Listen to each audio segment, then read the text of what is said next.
Bonjour, bienvenue dans cette nouvelle vidéo qui sera une vidéo consacrée à la fin d'année d'un enseignant. J'ai reçu un message sur Instagram de quelqu'un qui me demandait si je pouvais expliquer comment ça se passait pour un professeur, l'organisation des dernières semaines de fin d'année, puisque généralement les élèves pour le lycée, pour les secondes arrêtent début juin, pour les terminales premières qui passent les épreuves du bac arrêtent en général mi-juin, et nous les collégiens arrêtent pour les troisièmes sur la fin du mois de juin pour les examens du brevet et avant, en général, aux alentours du 24-25 juin.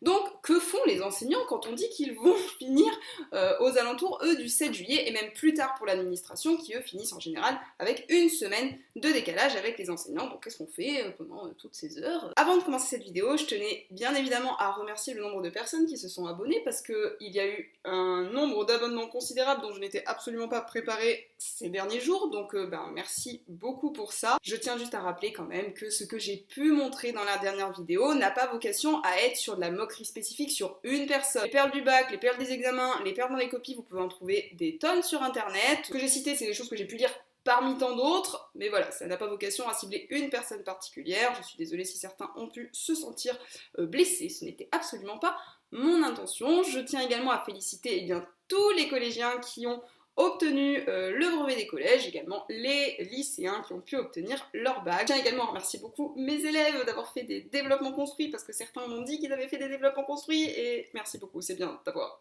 répondu à la consigne demandée, ça vous servira toujours de toute manière, les dissertations vous allez devoir en refaire, donc ce qui est fait n'est pas perdu, même si les consignes de correction parfois nous font un petit peu ouvrir grand les yeux, mais voilà, en tout cas ce qui a été fait ne sera pas perdu, sera réutilisé, et pour ceux qui auraient pu faire des erreurs ou qui auraient pu se reconnaître dans certaines pépites ou copies que j'aurais pu citer, n'oubliez pas une chose, c'est qu'on apprend par l'erreur. Donc n'importe quelle erreur peut vous permettre justement de comprendre qu'elle ne doit pas être refaite et donc vous permettra de progresser. Ce qui est une bonne nouvelle, puisque c'est le but de tout apprentissage. La fin d'année, comment ça s'organise? Je prends mon cas particulier à moi, je ne vais pas du coup raconter comment ça se passe par exemple au lycée, même si je le sais par rapport à des collègues, et que j'ai également quand j'étais étudiante organisé la préparation des examens, donc je pourrais parler de ça, mais bon là je vais me concentrer sur mon cas à moi. Je vais prendre une semaine typique à partir du moment où les élèves passent le brevet. Je vais prendre par exemple le cas de cette année, avec les 2 dernières semaines. Le lundi et mardi, il y avait les examens du brevet national. Donc à ce moment-là, les professeurs sont tous mobilisés pour pouvoir aller surveiller les épreuves. Ça fait partie de nos obligations de service, nous devons nous rendre disponibles pour pouvoir être de surveillance.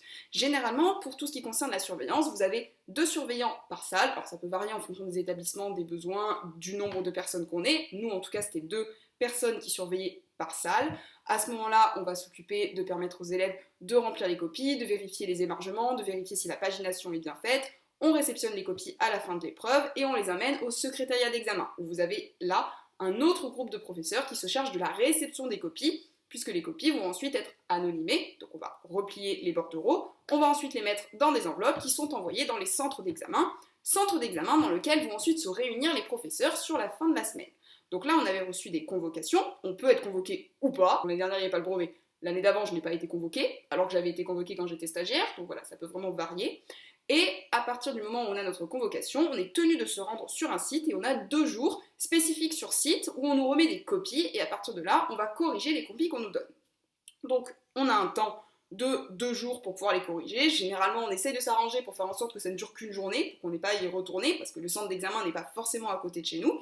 Et une fois qu'on a fini de tout corriger, on donne les copies qui sont ensuite envoyées dans des commissions d'harmonisation où on va harmoniser les notes, où on va vérifier si par exemple certains ont mis des notes qui sont trop basses pour pouvoir les réaugmenter. Une partie des résultats qui sont proposés à la fin et qui vous arrivent entre les mains ont été quand même revus, recorrigés par des correcteurs, des harmonisateurs pour s'assurer justement que certains professeurs ne soient pas trop difficiles ou à l'inverse que certains ne soient pas trop généreux. Ça arrive peu souvent qu'on retouche les très bonnes copies, c'est plutôt des copies qui sont très basses, où on va regarder s'il n'est pas possible de sauver des points, enfin voilà, on essaye en tout cas d'être le plus bienveillant possible. Quand on n'est pas de correction, généralement, on doit également assurer un service d'accueil pour les élèves.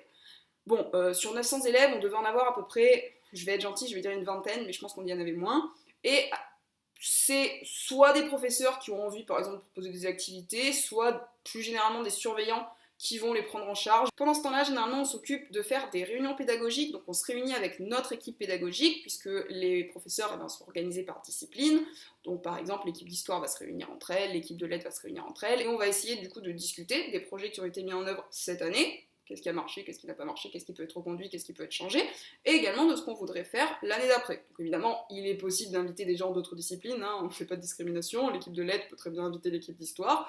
Moi par exemple, j'ai tendance à squatter beaucoup au milieu de l'équipe de lettres, ils sont très généreux, ils m'invitent beaucoup, enfin je m'invite beaucoup chez eux, mais il m'aime bien. On s'occupe aussi de ranger le dépôt, puisque chaque équipe a généralement un dépôt dans lequel on dépose des choses au cours de l'année. Et vous voyez, c'est un petit peu comme votre chambre. Quand on entasse, on entasse, on entasse, et on arrive à la fin de l'année et on se dit pourquoi il y a tout ça. Nous, par exemple, au dépôt, il y a des cartes. Vous voyez, des très très très grandes cartes. Et en fait, ces cartes, eh bien, plus personne ne s'en sert parce qu'aujourd'hui, il y a quelque chose de génial qui s'appelle un vidéoprojecteur et le numérique et des ordinateurs.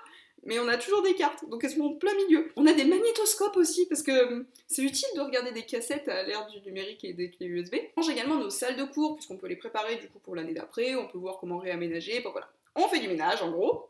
Et vous avez également un planning de réunion qui est fait. Donc là par exemple le lundi on avait un planning de réunion à suivre. Donc la première réunion qu'on avait c'était une réunion pédagogique. En gros là c'est l'ensemble de la communauté enseignante, donc tous les professeurs, toutes disciplines confondues qui se réunissent dans une salle de réunion avec la principale adjointe, et il peut y arriver qu'il y ait les CPE, et on va discuter sur certains points, par exemple, je sais pas, le règlement intérieur, la charte numérique, savoir comment on organise des relations de communication entre élèves, parents, enseignants.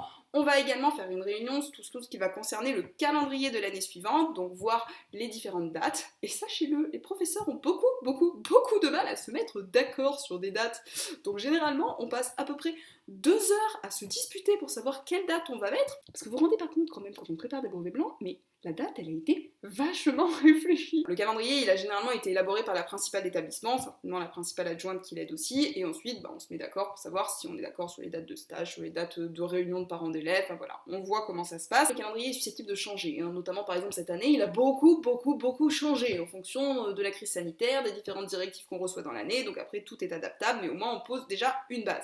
On a également une réunion qui concerne tout ce qui est vie scolaire, donc savoir comment ça se gère au niveau de la vie scolaire, des réunions là par exemple qui concernaient le dispositif devoir fait, c'est-à-dire les élèves qui vont rester au collège, à qui on va apporter une aide pour faire leurs devoirs, donc savoir ce qui a marché, ce qui n'a pas marché, ce qu'on pourrait remettre en place. Donc voilà, de longues réunions, durant laquelle en général les professeurs se comportent à peu près comme ils ne veulent pas que leurs élèves se comportent, c'est-à-dire qu'ils discutent avec le voisin à côté, parce qu'il est nettement plus intéressant le voisin. J'ai souvenir d'une réunion quand même en conseil d'administration où avec mon collègue d'histoire, on avait écrit sur le cahier d'un élève qui était délégué justement au conseil d'administration parce qu'il devait faire une dissertation. Et en gros, sa dissertation, c'était écrivez le dernier jour d'un condamné en vous inspirant de l'œuvre de Victor Hugo. Et on lui avait écrit toute sa dissertation en expliquant que la personne allait mourir d'ennui dans un conseil d'administration. Surtout ne faites absolument pas ça, c'est déconseillé, je ne suis pas du tout en train de vous encourager à mal vous comporter dans une réunion. Il faut être très attentif dans une réunion, bien se comporter, ne pas parler, et écoutez, comme en classe, c'est bien clair? On va également, si on a été professeur principal, devoir constituer les classes pour l'année d'après. Donc on va se réunir, là ça s'est fait sur une matinée de la première semaine entre les examens du brevet et la correction, où les professeurs principaux de niveau 4e, 5e et 6e vont constituer les classes du coup du niveau supérieur. Donc à ce moment-là, notre objectif à nous, c'est d'essayer d'harmoniser les classes pour faire en sorte par exemple qu'il n'y ait pas des classes qui soient excellentes en termes de niveau et des classes qui le soient moins. On essaye justement d'harmoniser un petit peu tout ça pour voir ensuite quel élève pourrait aider quel autre élève. On fait également en sorte de séparer certains groupes qui ont pu poser problème au cours de l'année pour essayer de créer d'autres dynamiques et d'éviter d'avoir des groupes classes qui soient trop difficiles à gérer ensuite pour l'enseignant ou pour que des élèves se sentent en difficulté ou pas bien dans ce groupe classe.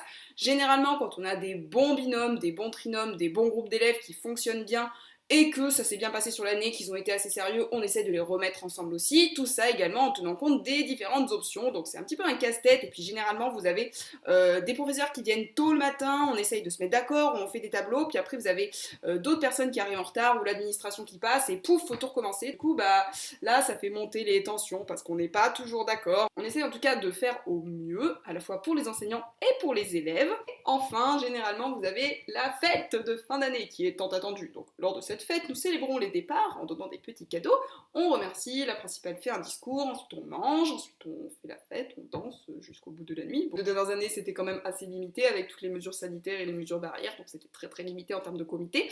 D'habitude, généralement, vous avez des enfants, vous avez les conjoints, les conjointes qui peuvent venir aussi, et puis c'est un moment assez convivial pour faire la fin d'année. Et enfin, le dernier jour, vous pouvez encore avoir des réunions qui généralement sont beaucoup moins nombreuses et ça permet de se dire au revoir et de se dire à l'année prochaine. Je vous ferai une vidéo si vous voulez à cette occasion pour raconter comment ça se passe la pré-rentrée des enseignants, sachant que généralement, du coup, on a la pré-rentrée des enseignants où on reçoit nos emplois du temps, où on fait de nouvelles réunions et ensuite vous avez les pré-rentrées des élèves suivies de la véritable rentrée officielle. Évidemment, comme toute fin d'année, c'est un moment qui parfois peut être émouvant, on se dit au revoir et on a également dit au revoir à nos élèves, notamment nos élèves de 3e qu'on ne revoit plus ou qu'on reverra juste pour la remise des diplômes. Donc quand on termine les cours, c'est toujours un petit peu particulier de dire au revoir. Surtout des élèves qu'on a pu suivre parfois pendant plusieurs années. Moi par exemple, les classes de 3e que j'avais cette année, il y avait la plupart des élèves, je les avais depuis la 5e et pour certains depuis 3 ans. Donc c'était assez bizarre du coup de leur dire au revoir. J'ai certains élèves qui m'ont offert des chocolats et ça m'a fait très très plaisir, donc je les en remercie beaucoup. Il faut bien garder à l'esprit que quand on est professeur, les élèves on les garde pas. C'est comme des petits oiseaux qui quittent le nid puis on fait oh, au revoir. Alors il y en a certains, on va être honnête, on est assez content de les voir partir. Et il y en a certains, on est assez triste parce qu'on aurait bien aimé les garder plus longtemps avec nous, que ça reste un métier humain, donc on crée des liens avec certains élèves avec qui on a vécu plus de choses, ou tout simplement ça a plus collé. Là, écoutez, on aurait bien aimé les garder plus longtemps, on va pas les séquestrer au collège, donc on va les regarder partir. J'espère en tout cas que ces élèves reviendront un jour me voir, me dire coucou, m'envoyer des nouvelles, en tout cas moi je serai toujours ravie de les recevoir. Voilà, j'en ai terminé pour cette vidéo, je vous remercie pour votre écoute et je vous dis à très bientôt pour de nouveaux enregistrements.